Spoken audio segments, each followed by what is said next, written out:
आपने अभी कहा कि बीजेपी का कोई विचार नहीं। कहां है बताइए?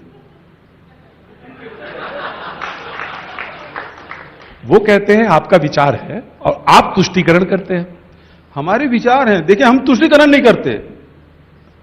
हम तो भारतवर्ष के जो परंपराएं हैं उसका निर्वहन करने वाले लोग हैं। आप देखिए, अहिंसा की बात, अहिंसा कोई महात्मा गांधी ने नहीं कही, महात्मा भगवान बुद्ध ने कही। अनेकांतवाद कोई गांधी जी का दर्शन नहीं है, यह दर्शन महावीर का है। सभी किसी भी पंथ से, किसी भी तंत्र से आप प्रार्थना करिए, एक ही ईश्वर को प्राप्त करेंगे। ये गांधी जी ने नहीं कहा। इसको कहने वाले कौन है? परंपरा। स्वामी विवेकानंद और उसके गुरु रामकृष्ण परमहंस ने कहा।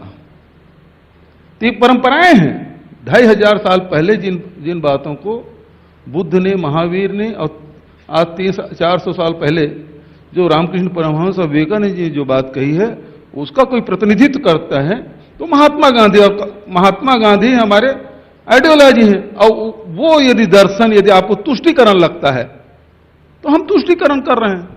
लेकिन यही भारत की परंपरा है। और फिर आप यदि भारत की उस परंपरा को नहीं मानते जिसमें सभी जाति, धर्म, भाषा, भाषी, बोली, संस्कृति को सबको सहेज के नहीं रखेंगे, तो आज श्रीलंका में क्या स्थिति हुआ? वहां केवल सिंहली चलेगा, यही बात आपने कही ना।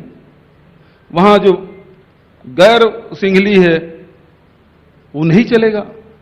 उसमें मुस्लिम है, उसमें क्रिश्चियन है, उसमें हिंदू है, उसमें तमिलनाडु के लोग हैं। सबको आपने दबाया, कुचला, मारा, पीटा। वहां वन ऑफ द रीजन है। लेकिन उसके बाद क्या हुआ? आज क्या स्थिति है? जो गोटबाया उनका हीरो था, जिसके पीछे भागते थे, अब लोग को देख के भाग गए। अब वो दुनिया में जगह खोज रहा है। तो आप क्या देश को उसी दिशा में ले जाना चाहते हैं?